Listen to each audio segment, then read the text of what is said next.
Okay, so mechanical systems is the topic of discussion for this week. I've pulled up the notes for this week and I want to kind of describe this table that I've drawn here.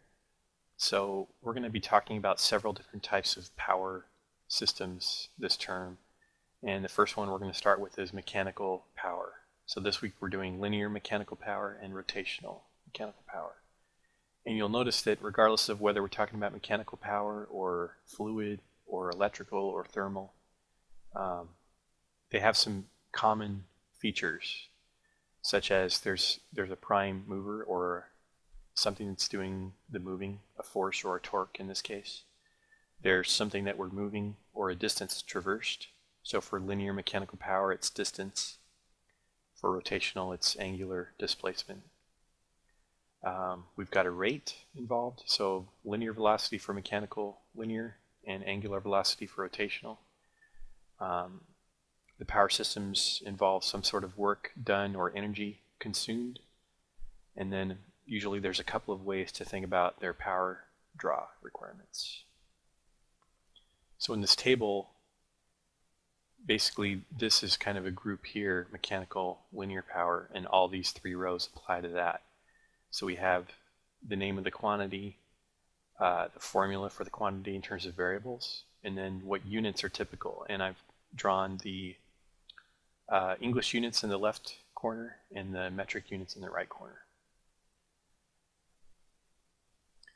One thing that's important to not get confused about is with work and energy, they have the same units. So energy equals work equals force times distance in the case of linear mechanical power. This W here is a variable, so you'll notice I've written it in italics, and units I don't use italics. So that's one way to distinguish between units and variables. It's very important when you're looking at work, which is here, this W, and this W here is watts, which is a power unit. So don't confuse work with watts. Let's see, you're going to notice a lot of Greek letters. So here's a theta, here's an omega, here's a tau. I've summarized those in a separate table, which you will find on Moodle. It's important to go over those and be able to recognize those Greek letters that we use in this class. So this table, has two main components this week, the two types of mechanical power, and it will grow as we add different types of power to it. So as we go through the term, you'll see thermal, fluid, electrical. So this is a good thing to keep handy as you're working through the homeworks. Okay, we're going to start with linear mechanical power. So mechanical systems operating in a straight line. Most important concept is of course a force, which you can think of as a push or a pull. And we have a special equation that deals with that, which is pretty famous, F equals ma. Force equals the mass of an object times the acceleration. So the net force acting on an object is proportional to its mass and to its acceleration. That's Newton's second law. Units of force include the pound in the English system and newtons in the metric system. Newton is a derived unit, which is equal to kilogram meters per second squared. So a unit decomposes into these units. A newton decomposes into these units. And this is important to know when you're doing homework problems and unit conversions. It's important to know where all these derived units come from so that you can cancel things properly. We also have a conversion between these. Basically, 1 pound is approximately 4.45 newtons. And this is that conversion I told you about last term where the Mars Climate Orbiter spacecraft was lost because of this unit conversion. It wasn't taken into account. Okay, then we've got distance. how far does an object move when it's under some force. Sometimes you'll see X used for that. Most of the time in this class I use D. And the units for that, for English, are feet, and for metric, meters. And we have velocity, change in distance over time. Use a small v for that. So distance over time. So for the time unit we typically use most often is seconds. So feet per second in English units, meters per second in metric. Then we have this concept called work, which is very similar to energy. Basically, energy in the mechanical sense is the ability to do work. So work and energy have the same units. In a mechanical system, the energy or work is equal to force acting on an object times the distance traveled by that object. Force times distance is work.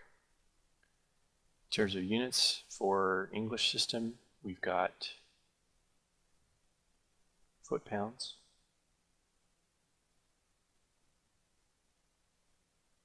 and for metric, we've got Newton meters, which is actually equal to joules. Joules is a unit of energy in the metric system. It's equal to kilograms meter squared per second squared.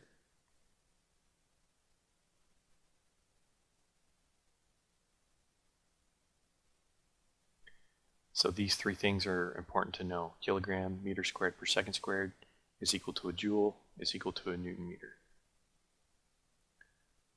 For power, we have a couple of ways to think about power.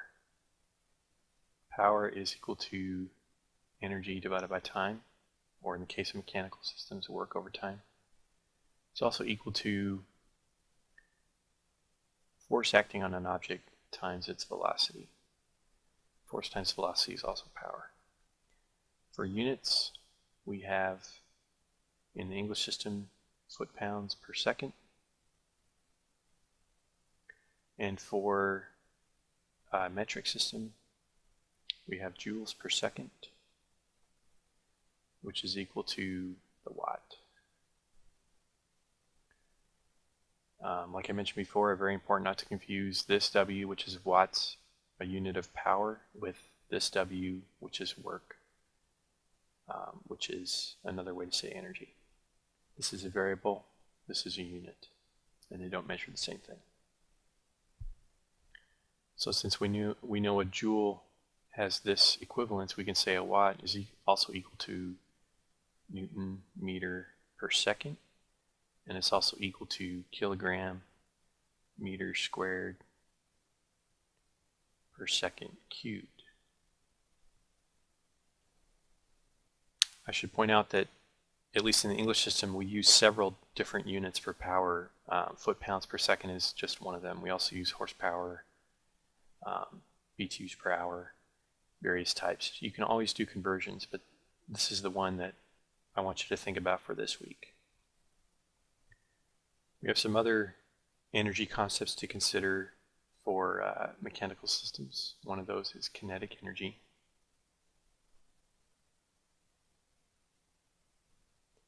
We define kinetic energy of a moving object as kinetic energy equals 1/2 times the mass times the square of the velocity, 1/2 mv squared. We also have potential energy, and we mostly focus on gravitational potential energy.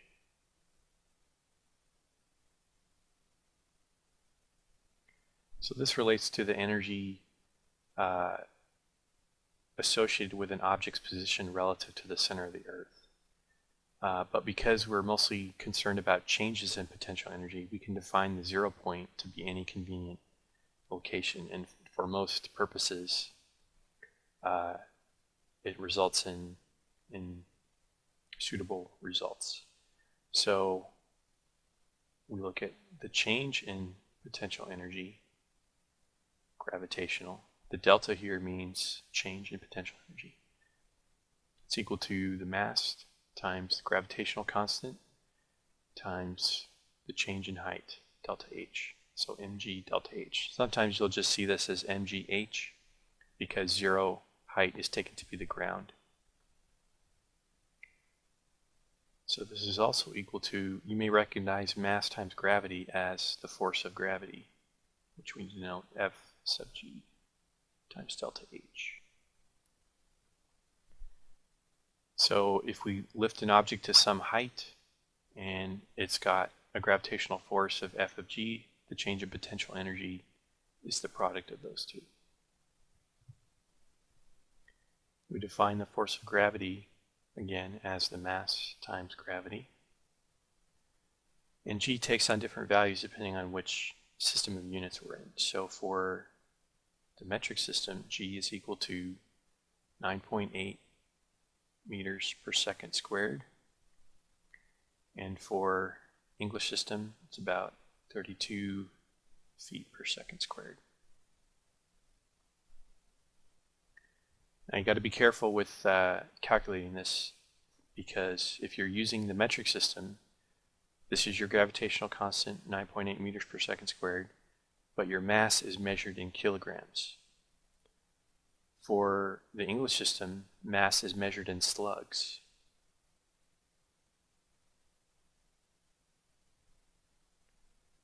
So one slug is equal to 1 pound of force times second squared per foot. So what happens is if you have a mass of one slug and it's operating under gravity, then the force acting on that object will be 32 pounds.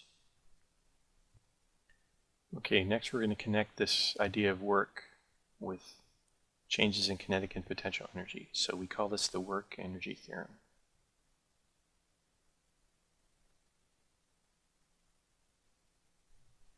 So first we're going to do kinetic energy. So we have an object traveling horizontally with no friction.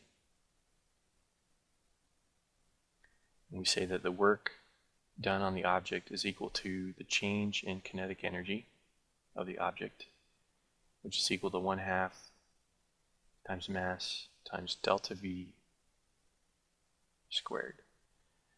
In this case, we assume that the mass is not changing, therefore the velocity has to be changing. So delta kinetic energy is equal to 1/2 m delta V squared.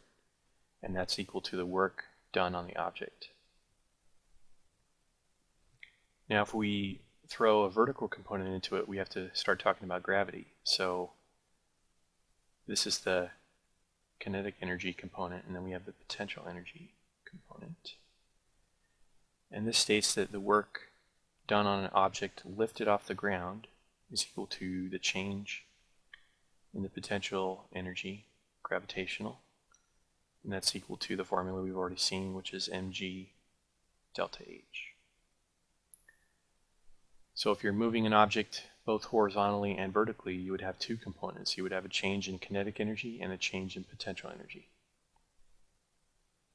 And we consider the total energy of that object to be the sum of these, kinetic energy plus potential energy. Another important concept, which you probably remember from last term, is efficiency. So when we talk about the efficiency of mechanical systems, we'll sometimes use this Greek letter, which is eta.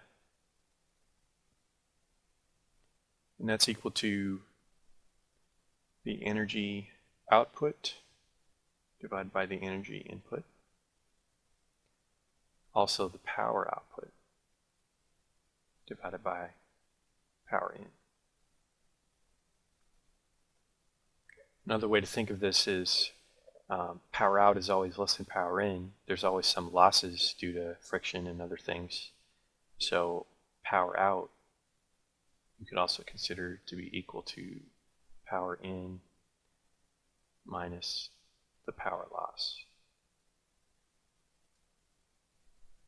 And the same idea applies for energy. There's some energy loss due to friction or various other things, and the ratio between those two gives you efficiency. Okay, so now let's switch gears and talk about rotational systems.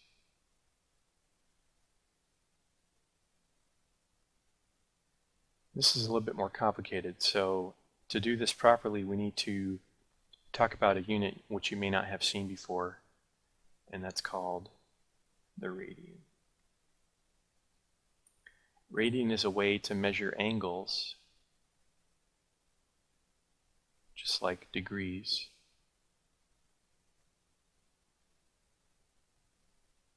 And I'll show you in a little bit why we use radians rather than degrees when we talk about angles in mechanical systems. First, let's talk about how a radian is defined. So to think about this, I'm going to draw a circle. And let's say it's a unit circle, so the radius of the circle equals 1. Here's the center of the circle. And I can see that if I have a radius equal to 1, my circumference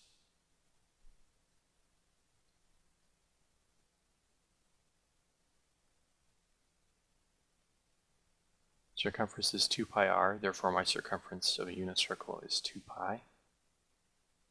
So the perimeter around the circle has dimension of 2 pi, and we call that a full rotation, 360 degrees, or 2 pi radians.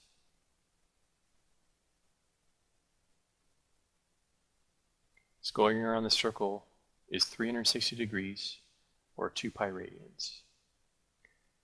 2 pi is about equal to 6.28. So 1 radian is approximately, it's a bit less than 60 degrees. It's something like 57.3 degrees. So 1 radian is approximately 57.3 degrees. So we have a conversion factor here between degrees and radians. For any angle measurement in degrees, you can convert that to radians.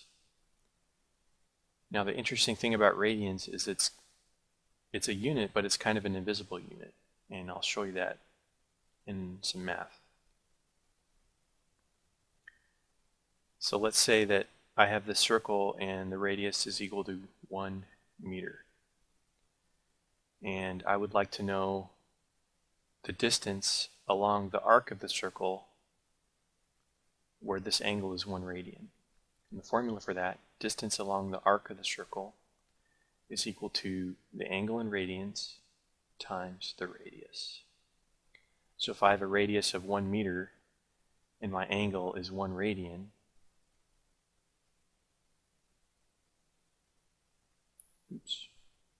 so I have 1 radian times 1 meter. Now, as I said before, the radian is actually an invisible unit. It goes away. It just disappears. It's unitless. So my distance is 1 meter.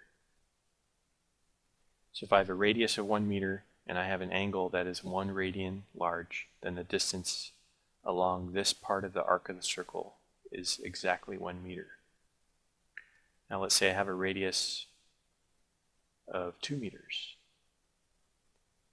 Then the distance along that same arc is equal to theta times r, which is 2 meters.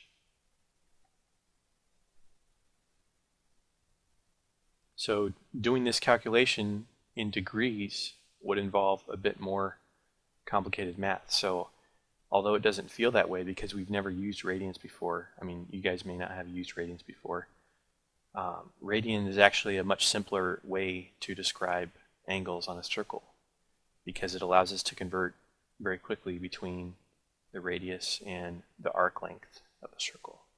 You can't do that very simply with degrees. So again, just remember one of these conversion factors. 1 radian is 57.3 degrees, or 2 pi radians is 360 degrees, or pi radians equals 180 degrees. Whichever one is easiest for you to remember, they're all the same. Okay, now that we understand what a radian is, we can talk about the prime mover in mechanical systems, rotational, which is torque.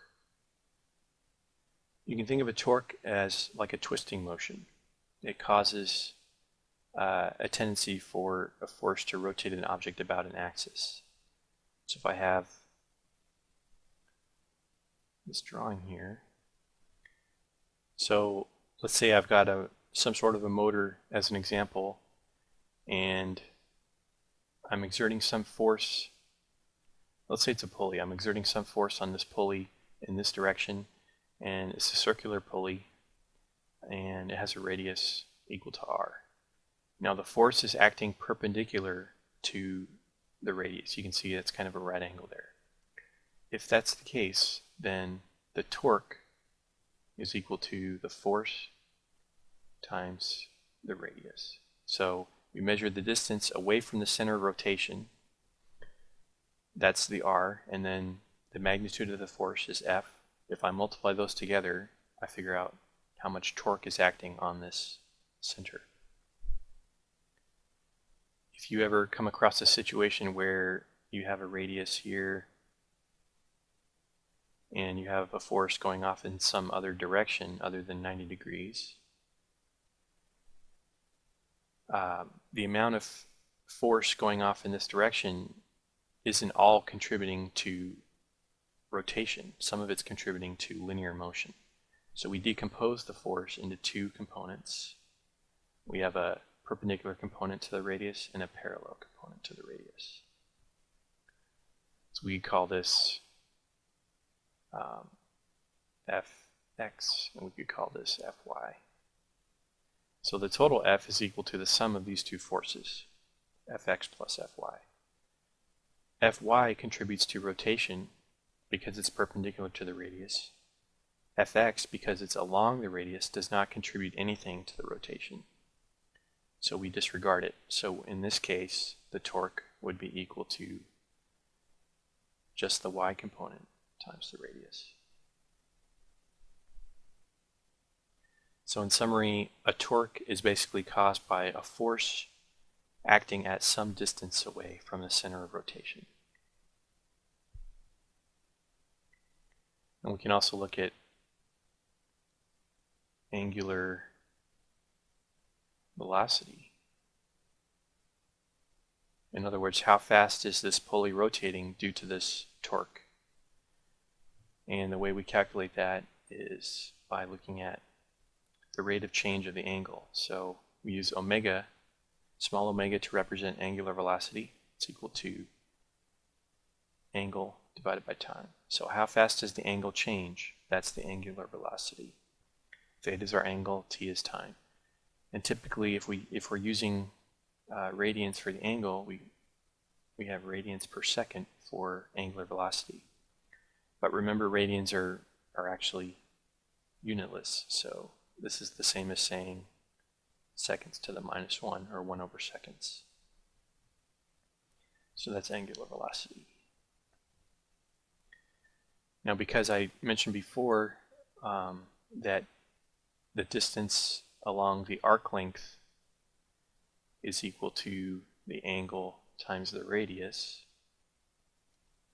then we can figure out not only the distance along the arc, but how fast is the point moving along the arc. So the velocity along the arc of the circle is equal to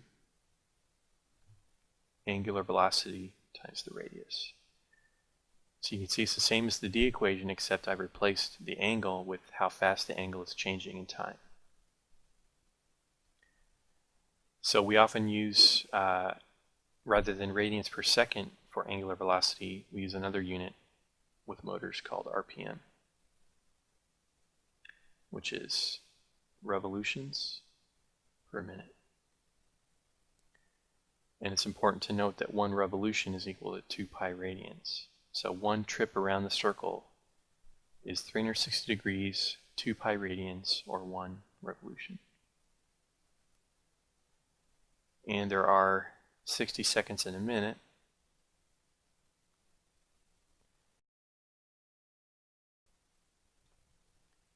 can also talk about work done by a rotating mechanical system.